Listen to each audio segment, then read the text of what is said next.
Isabel, page 259, off the coast of Florida, 1994, 5 days from home. They were going back to Cuba, and there was nothing any of them could do about it. So this was the last verse, Isabel thought. After everything they've been through, after everything they've lost, their climactic ending wasn't going to be climactic after all. Theirs was the San Lacbano, with a triumphant finale. Theirs was a fugue, a musical theme that was repeated again and again without resolution. Their coda was to be forever homeless. Even when they returned to their own home, forever refugees in their own land. The U.S. Coast Guard had found them.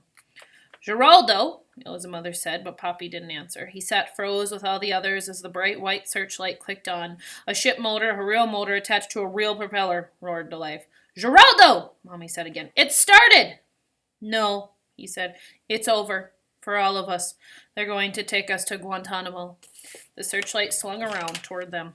No, Mommy said, hands on her bulging stomach, her voice saying, No, I mean, it started. The baby is coming. They heard the head of every single person in the little boat turned in surprise. Isabel sat down within the splash in the water. She didn't know what to think, how to feel. She'd been put through the ringer. In the elation of leaving Cuba, the exhaustion of the storm, the horror of Ivan's death, the relief at seeing lights of Miami, the despair of running into the Coast Guard ship and knowing they would never get to El Norte.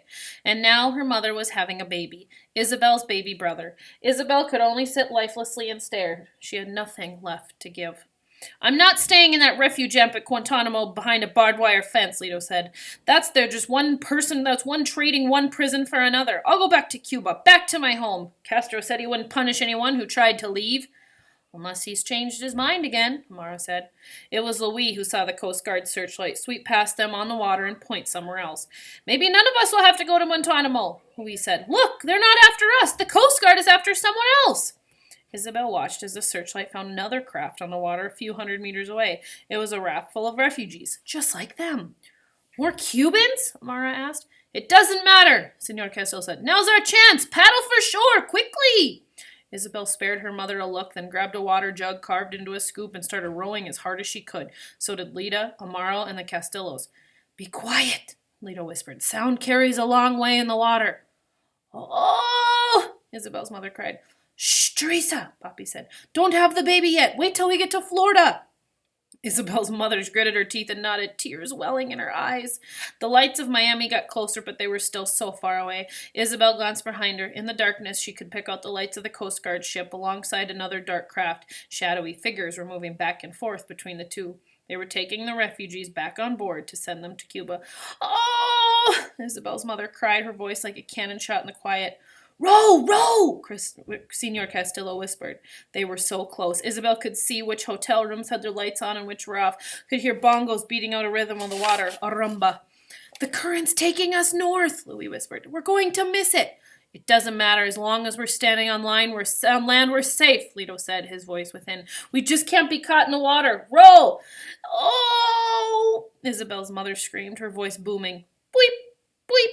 The Coast Guard cutter made the same sound as it did before, and its searchlights lit up their little boat. They'd found them.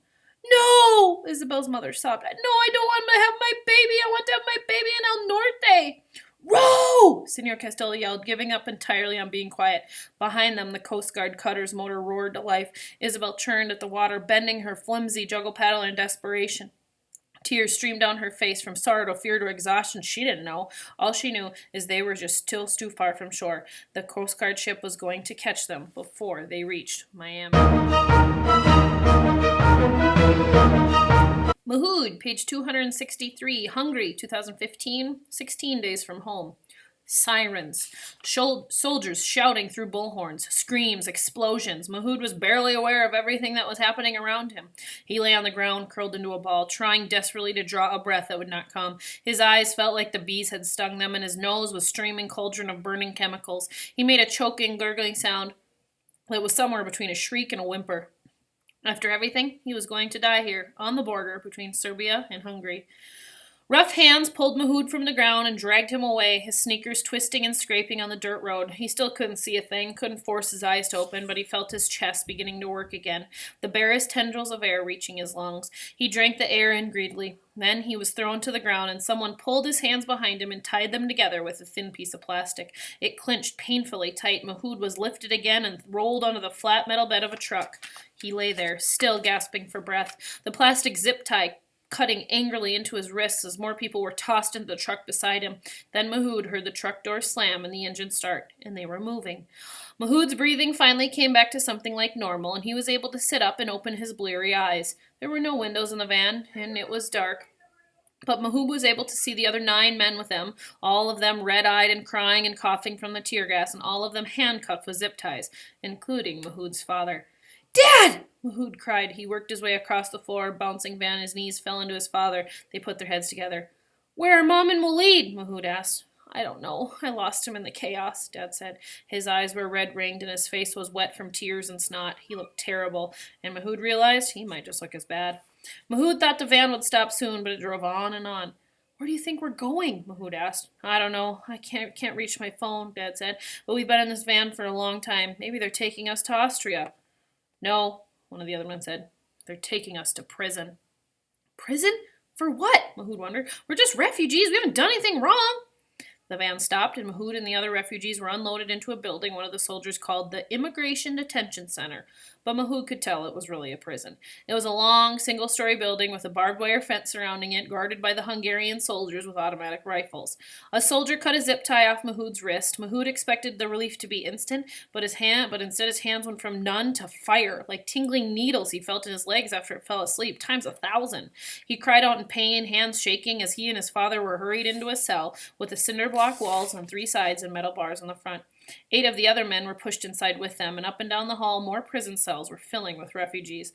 A soldier slammed the bar door shut, and it locked with electronic bolt. "We're not criminals!" one of the other men in the cell yelled at him. "We didn't ask for a civil war. We didn't want to leave our homes," another man yelled. "We're refugees," Mahood yelled, unable to stay. "We need help!" The soldier ignored them and walked away. Mahood felt helpless all over again, and he kicked the bars in anger. There were similar cries of innocence and rage from other cells, but soon they were overtaken by separated families trying to find each other without being able to see from cell to cell. "Fatima!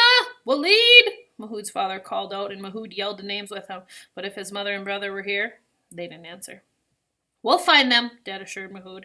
But Mahood didn't understand how his father could be so sure. They hadn't found Hannah, so what made him think they would find Mom and Waleed? What if they had lost them forever? Mahood was beside himself. This trip, this odyssey, was pulling his family apart, stripping them away like leaves from the trees in the fall. It was all he could do to not panic. His breath came quick and his heart hammered in his chest. "I don't believe it. They took us almost all the way to Austria," Mahood's father said, checking his iPhone at last. "It was just another hour by car. We're outside a little town in North Hungary called Győr." Almost all the way to Austria, Mahood thought. But instead of helping them along, the Hungarians had thrown them in prison. Hours passed, and Mahood went from panic to frustration to despair. They sat in the cell without food or water and the only metal toilet attached to the wall. All Mahood could think about was Mom and Waleed. Were they in some sort of Hungarian prison somewhere too, or had they been pushed back across the border into Serbia? How would he and Dad ever find them again? He slumped against the wall. "I have to say, this is the worst hotel I've ever stayed in," Dad said. He was trying to joke again. His father was always joking, but Mahood didn't think any of this was funny at all. At last, soldiers with nightsticks came to their cell and told them in Arabic to line up to be processed. "We don't want to be processed," Dad said. "We just want to get to Austria. Why not take us all the way to the border? We never wanted to stay in Hungary anyways."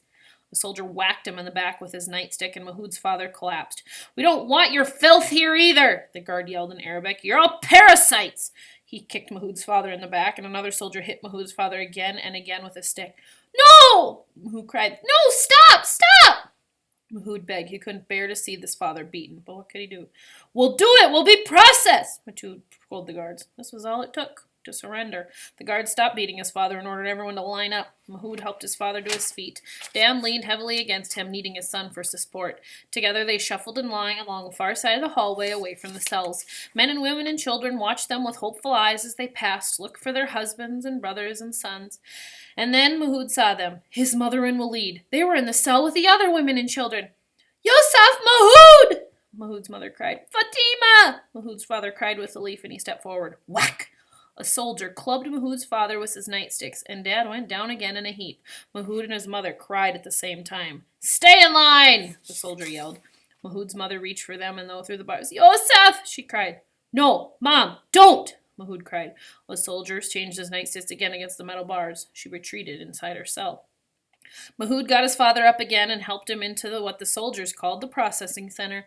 There, clerks sat behind long desks taking down information from refugees. When Mahood and his father got to the front of the line, and the man in the blue uniform asked them if they wanted to claim asylum in Hungary. Stay here? In Hungary? After you've been beating me? Locked up my family like common criminals? Mahood's father asked, Finch's clinched and shaking. Mahood still had to help him stand. Are you joking? Why can't they just let us go to Austria? Why do we need to be processed? We don't want to stay here 1 second longer than we have to. The policeman shrugged. Just doing my job, he said. Mahood's father slammed his hand flat on the table, making Mahood jump. I wouldn't live in this awful country even if it was made of gold.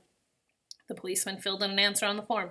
Then you will be sent back to Serbia, he said without looking up, and if you return to Hungary, you will be arrested.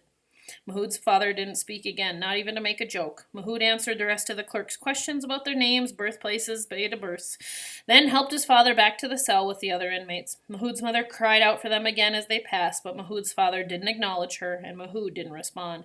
He knew that would only bring the wrath of the guards again. Head down, hoodie up, eyes on the ground, be unimportant, blend in, disappear. That is how you avoided the bullies.